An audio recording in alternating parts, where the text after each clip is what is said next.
It's Tony with Mayberry Mini Trucks. Today is Friday, June 13th, 2025. And today we're doing a video of a Mazda Bongo Brawny. It's kind of a special truck. I love the diesel trucks, especially when they're four-wheel drive, which is all I'd get. But this is for Scott in South Carolina. And Scott is a long distance customer. And for our long distance customers, we want to show every imperfection that we can find. And this is more of a work truck because it's a diesel pickup truck, larger, heavier duty. So I'm going to go over it very carefully. So that way, when Scott sees the truck for the first time, his expectations will at least be met and perhaps exceeded. So let's go ahead and let's check this out. This is a 1996 Mazda Bongo Brawny 4x4, 5-speed, um, with a high and low transfer case, and it has 49,434 miles, which is very low for a vehicle like this. This is different than a mini truck. It's heavier duty, yes, and it has a cab and a bed, which is similar to a mini truck, but that's where the similarities end. It's much heavier, it's much more substantial, and it's a diesel. And it's just a little naturally aspirated, meaning non-turbo, uh, diesel. Very uneventful. It's not like your Power Stroke diesel, which will smoke the tires off the wheels. But this is a go, go, go truck to last for many years. So let's go ahead and let's check this thing out. I did articulate the hubs, the manual locking hubs, to make sure they turned, and they do. Um, so let's go ahead and let's start going around this truck, checking it out. Going around the perimeter, we have a paint chip. It's not rusted, but you can see paint chips there. Coming around the perimeter here. No rust. That's nice. No rust. A little pebble peck there. Pebble peck there. There. Little scratch there and there.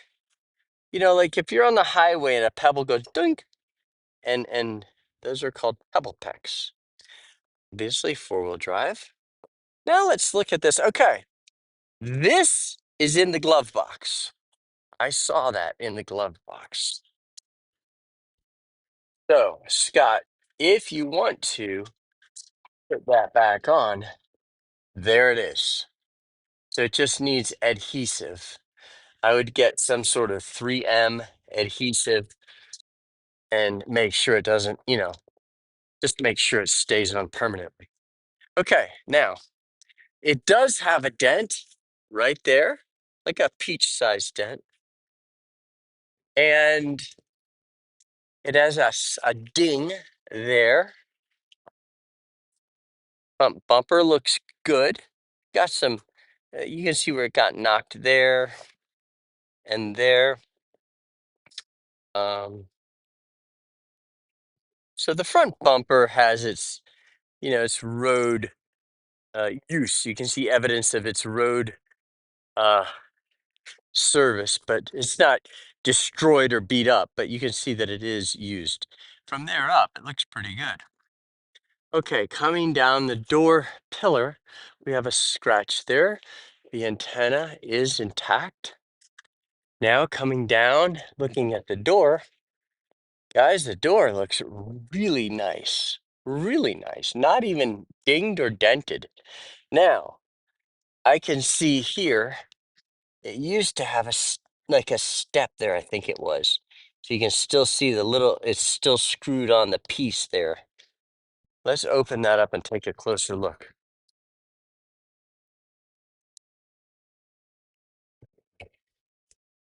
So now you can see the step here, and there was another piece of the step there. It is still screwed on the part that was there. Now this is surface rust here, not rust through or cancer. Okay. And the front bumper also, you can see there that it's separated from the door. It's supposed to be pushed back. So that is like that. It had a paint chip there. You can see they touched it up.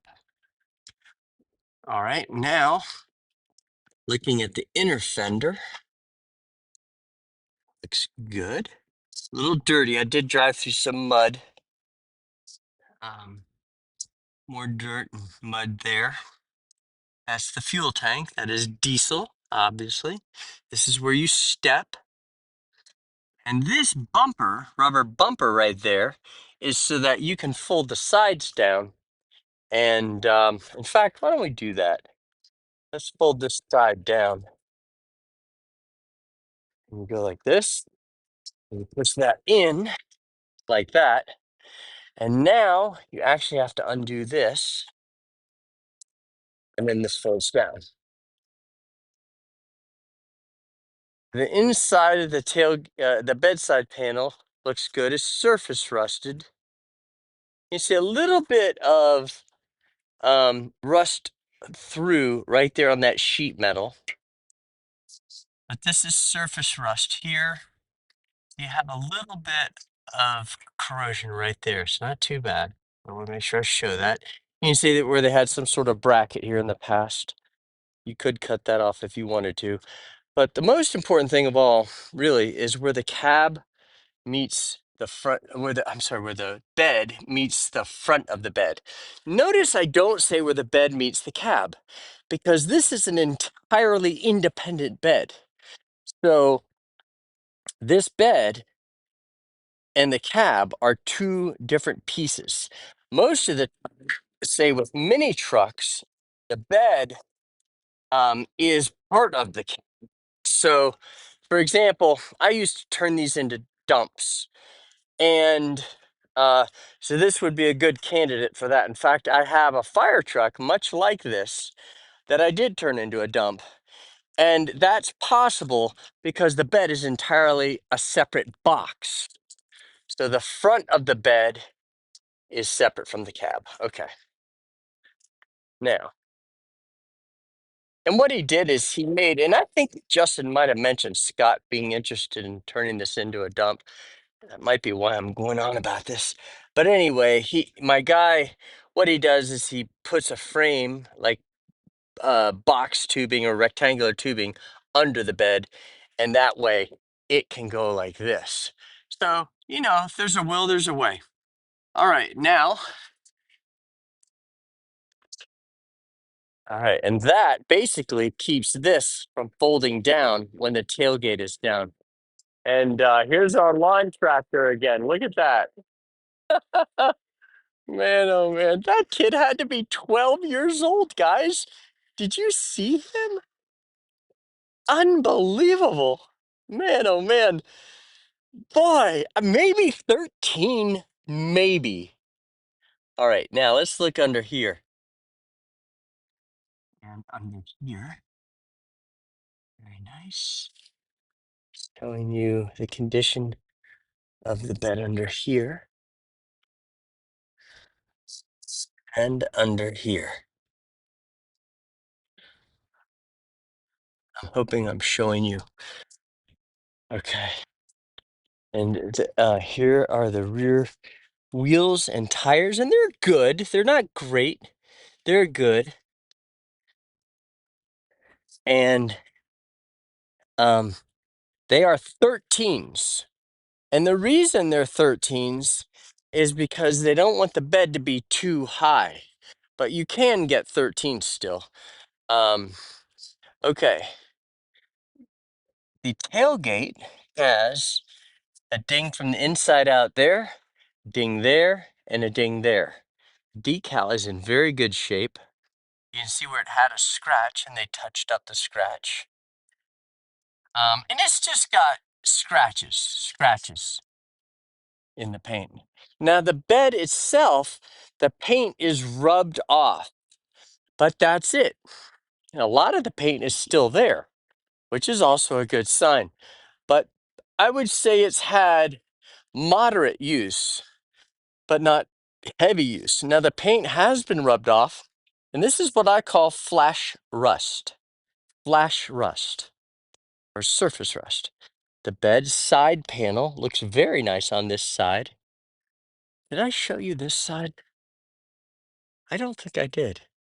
Um, it's got one, two, three, four, just a smattering of dings along the side. Maybe, 7 or 8 dings, very small dings on that side. And on this side, oh, 1,000 kilograms. That's a big deal. That's 2,200 pounds capacity. Unbelievable. This side looks really nice. Good looking wheel too. Um, so yeah, here's a better shot underneath actually than what I did on the other side. I think they painted this frame. I mean, but it's not to hide cancer. Now this is mud here from my trip over here. All right, nice looking headache rack. Very nice. The roof looks good. The door post looks nice. And again, they touched up some scratches there with white paint. Um, Now this is not bent. I don't think that's bent. I think that's the way it's supposed to be. Yep, that is the way it's supposed to be because there was a piece of trim under there. I don't think that piece of trim is on the truck over here.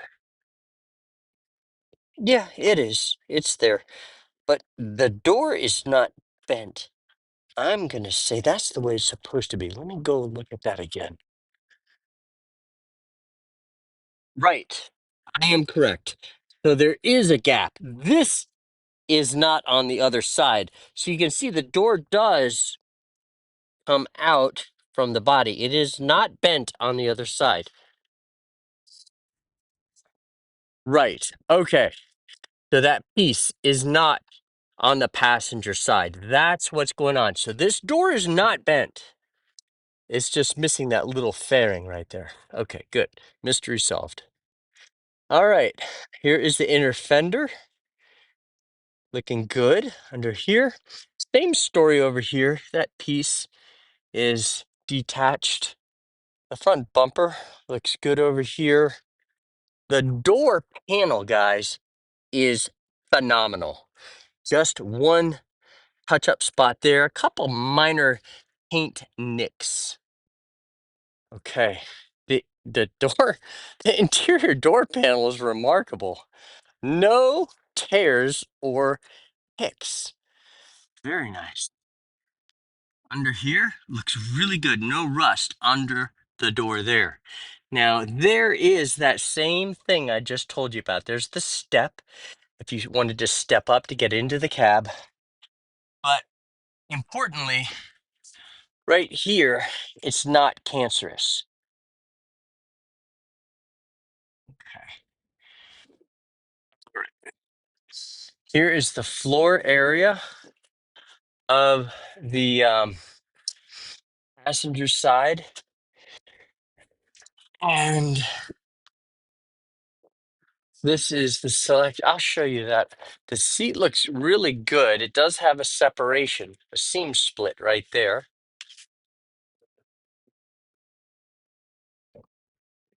All right, now let's open the driver's door. And the driver's door has a pick here, and then it's just torn here. You can just see it's torn up here. Like the guy had a screwdriver in his pocket when he was driving or something. I don't know. But it's not that bad, but I want to make sure you see it. Okay, now let's look under here. Very nice. No rust, just a little surface rust right there, but no cancer. Very nice. That's your fuse box. And we have a seat tear here. You can see the seat's torn. If you wanted to, you could get it recovered or not. Um,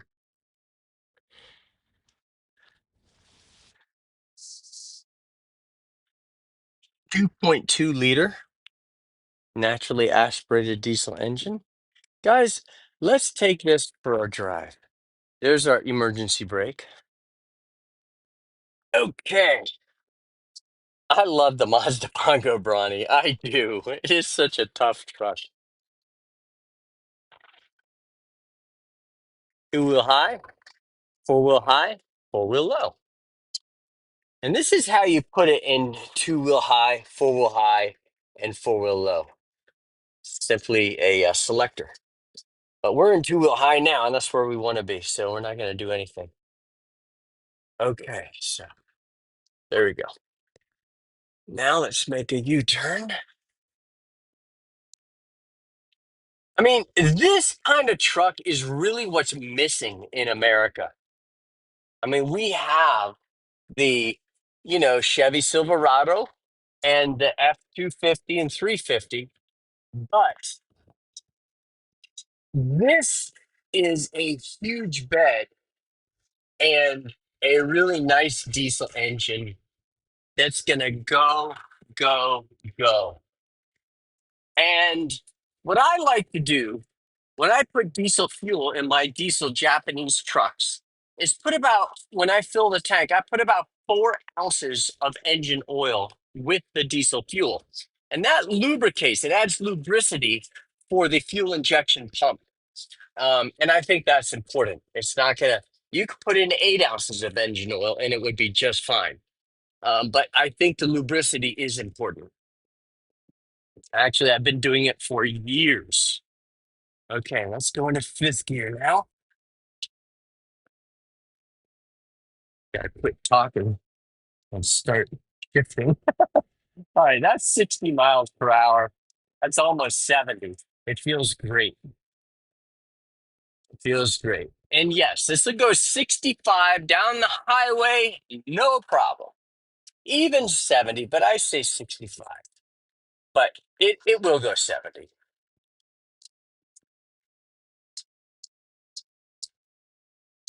You'll never hear me say that about a mini truck because a mini truck's not made for that kind of speed. All right, so now we're going to take this back up the hill. The thing about a diesel is it has such a long stroke and such high compression that they are absolute torque monsters. I mean, that's the thing about a diesel engine is it produces incredible torque. So you can see it's nice and cool on the temperature, and we're just clicking along at 80 kilometers per hour or 75 kilometers per hour, which is like, 40, that's 45 miles an hour right there. And we're going up a steep hill. I'm going to leave it in fourth gear. Now we're going 40, no, we're going 35 kilometers per hour. Fourth gear. Now we're going 45 kilometers per hour. Let's put it in fifth. Can it survive fifth gear? Yes, it's accelerating in fifth gear up a steep hill. And that is no small deal. That is a big deal. Guys, this thing has such good power. It really does. It's just a great truck. I love the Mazda Bongo Brawny. I like the Town Ace and the Light Ace too, and the Nissan Vanette. Really, they all are great vehicles. So, guys, thank you for watching our video. And is it Scott? Scott, yes. And Scott, if you decide that you want to buy this truck, let us know. I give it high marks. I mean, it runs great, and it's four-wheel drive. Eventually, you're going to have to replace the tires, but you're okay for now. I mean, you can get around. You saw I just went 70 miles an hour, and they have good tread, but not great tread. And but eventually you have to replace those tires, and they're not outrageous. 13s are not bad. You can get them, and you just have to have somebody order them, like your local tire store. We've done it many times, and but let's see. You can reach us at 336-777-9957. Actually, that's my number. Justin is 336-970-3885. Our email address is sales@mayberryminitrucks.com.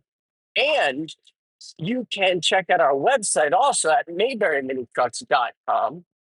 And what else was I going to say? I already told you about the synthetic diesel engine oil change. Um, Man, that stuff's expensive, but we don't mess around. We put in full synthetic diesel engine oil. And we buy that by the drum too, just like our 5W30, regular gasoline engine oil. But yeah, and I use the 1540 in my Chevy Silverado also because it's a diesel. And but anyway, guys, I appreciate you watching our video. We really enjoy what we do, and we like to run a tight ship. We really do like to run a tight ship and just basically do the best that we can do. And please hit subscribe, and the subscribe button, you just click it, and then we'll be easier to find. And then hit notification, and you'll be notified when we post a video. And that's important because we might get a shipment in. In fact, I'm going to do a video tomorrow of trucks that just came in today. We just got more trucks in, and and then and then you'll be able to see what we just got in when you hit notifications. Also, hit the thumbs up if you like the content of our video, and please help us get to 10,000 subscribers. And this is kind of like being a kid again. I'm just sweating it out here. I remember in school, we never had air conditioning. Some of you can relate to that. No AC. And that was in South Florida. Like all good Canadians, we went to South Florida. And I was born in Canada. And we went to South Florida and sweated it out. And this feels like those days, but it was hotter back then. I know it because that was South Florida. Anyway, guys, I'm starting to ramble. Let me stop rambling and just put a lid on it. Thank you for watching our video.